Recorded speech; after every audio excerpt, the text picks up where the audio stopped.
morning, everyone. Today we are very blessed to have two missionary priests from the Kenyan African Mission.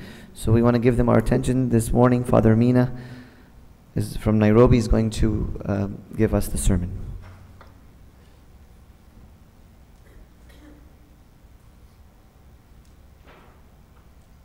In the name of the Father, the Son, and the Holy Spirit, one God, Amen.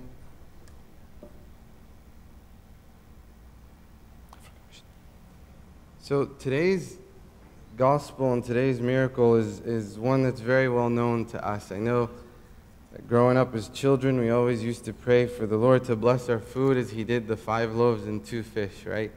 And we all know the story very well, and it's one of the most common miracles in that we see throughout all 4 Gospels, actually. All 4 Gospels specifically mention this miracle.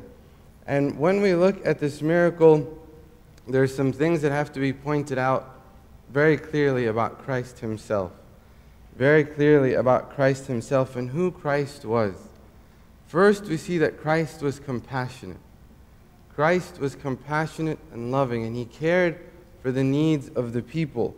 In the Gospel it says, "Then the apostles gathered to Jesus and told Him all things, both what they have done and what they have taught. And He said to them, 'Come aside by yourselves to a deserted place and rest a while. For there were many coming and going, and they did not even have time to eat.' So they departed to a deserted place in a boat by themselves." So first He had compassion for His disciples, for His own disciples.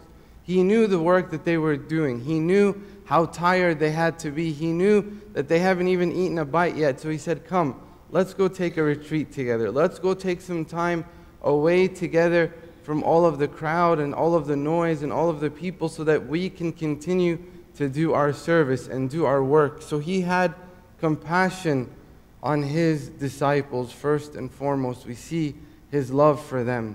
But then the crowds kept coming, and the crowds knew where they were, where exactly Jesus was, and they followed Him maybe for some of the wrong reasons. They followed for many different. Some were trying to truly know who Christ was.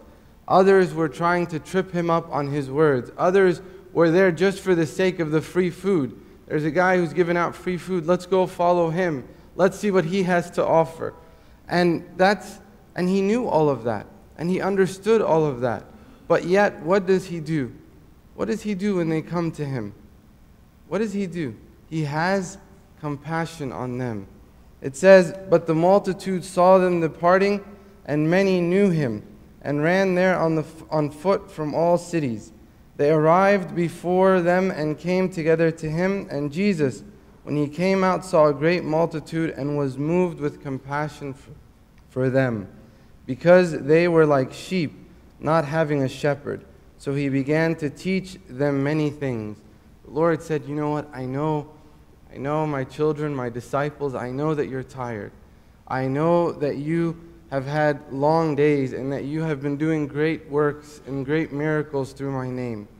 But we can't neglect the people that we are shepherding. We can't neglect the fact that they are here. Whether they are here for the wrong motives or not, we are going to preach to them the gospel. We are going to give them the message of the kingdom because that's our responsibility." So even though the Lord had compassion that moved Him to take His disciples to rest, He also had compassion that moved Him to serve. That moved Him to serve. Serve others.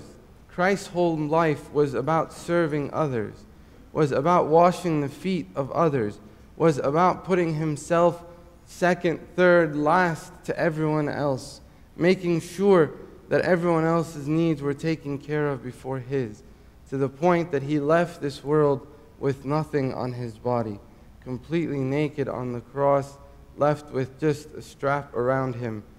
That's all. That's all. That's the compassion and the love that the Lord had, that He was willing to leave this world with nothing to serve us, to serve each and every single one of us, to serve the multitude, to show them the compassion that they needed to have on others. That not only am I teaching you this compassion so that it could be a nice example, but also so that you can live this way of life, so that you can also not be selfish in your service and make sure that you take care of others when they have a need, that you truly run to them and take care of them as I was willing to do here. I knew that they were tired.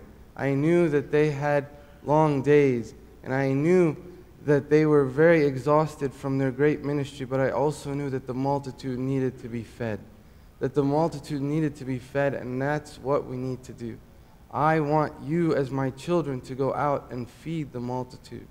That's what He requires of us, and this is the compassion that He shows us. This is the same compassion that moved Him earlier to send out the apostles, to send them out so that they can be shepherds to these sheep who are lost. He felt that they had no shepherd, and He said, go out in Matthew 9:36. But when He saw the multitudes, He was moved with compassion for them, because they were weary and scattered, like sheep having no shepherd. Then He said to His disciples, the harvest truly is plentiful, but the laborers are few. Therefore pray the Lord of harvest to send out laborers into His harvest. And when He had called His 12 disciples to Him, He gave them power over unclean spirits to cast them out, and to heal the kinds of sickness and all kinds of diseases. The Lord worried about their souls as well as their bodies. The Lord said, go out and take care of these people. Go out and heal them. Go out and feed them. Go out and take out the demons from them, spiritually and physically heal their bodies. That's what the Lord sent out the disciples to do. He sent them out to take care of others. Again, His compassion is shown clearly here. His compassion is the same compassion that later on moves Him to feed the 4,000. Another beautiful story of just 7 loaves and a few fish, the Bible tells us, and the Lord blesses it and feeds the multitude again.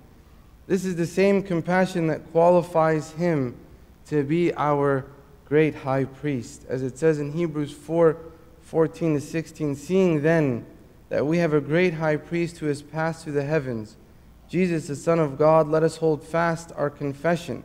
For we do not have a high priest who cannot sympathize with our weaknesses, but was in all points tempted as we are, yet without sin. For every high priest taken from among men is appointed for men in the things pertaining to God, that He may offer both gifts and sacrifices for sins. He can have compassion on those who are ignorant and are going astray, since He Himself is also subject to weakness.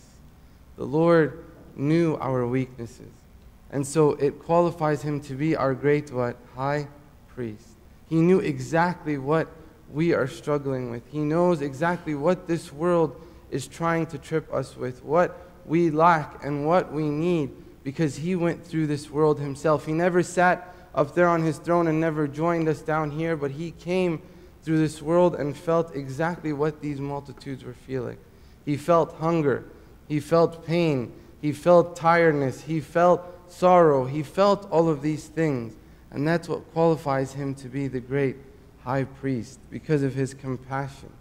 Out of His compassion for you and I, that He came into this world, took the form of a servant, and was able to serve us. This is the Lord showing us His great compassion. It also shows us His great power. His great power.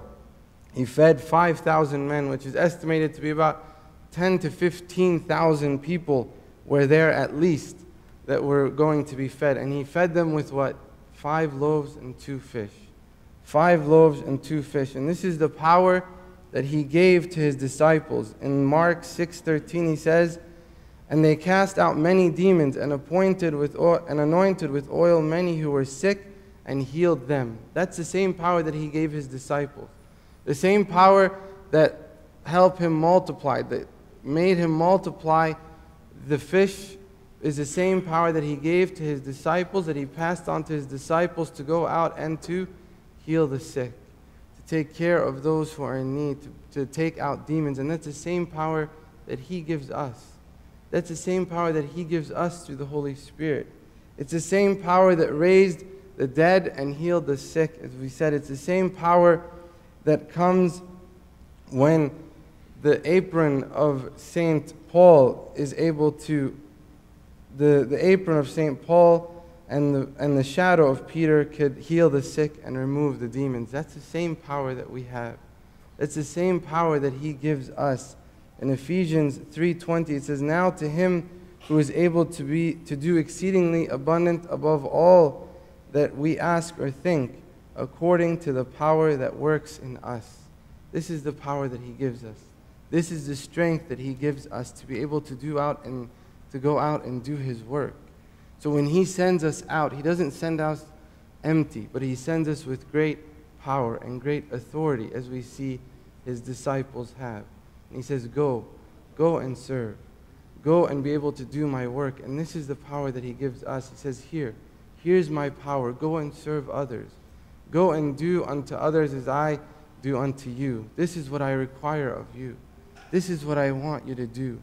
This is the power that I give you. Don't take it lightly.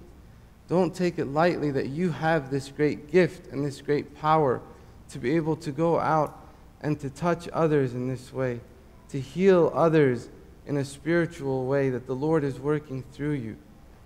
The last thing that we see is the Lord of order, a God of order. Jesus arranged the multitudes in groups, as it tells us, and such order is typical of his creation. If we look in Colossians 1:16, "For by him all things were created that are in heaven and that are on earth, visible and invisible, whether thrones or dominions or principalities or powers, all things were created through him and for him." All things were created through him and for him. Psalm 19:1 says, "The heavens declare the glory of God, and the firmament shows his handiwork." Shows his handiwork. The Lord is a God of order. Everything was designed perfectly in this world. Everything was designed with a master plan. It wasn't just randomly thrown together, but everything had a master plan, and the Lord designed it perfectly. And we see that through the skies and the heaven, through the earth that we walk on, through the trees that are planted around us. None of this is random acts, but the Lord designed it perfectly. Our God is a God of order, and he desires it in the way that we worship.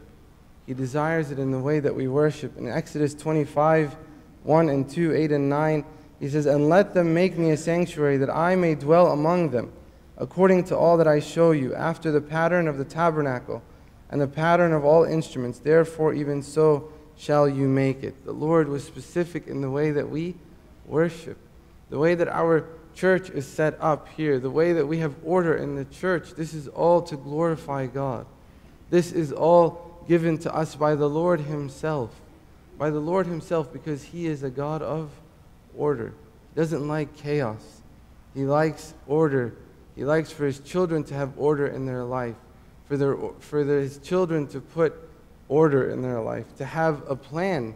He's not just a God who is saying, just do whatever you want, and many of us think that, well, we'll pray about it. That means forget about it and just leave it alone and don't worry about it. No, it means, you know what? Pray, put it before God, put together a plan, and let him be the one to guide you and lead you through your plan. Let him be the one to give you the plan in your life. But he wants order from his children.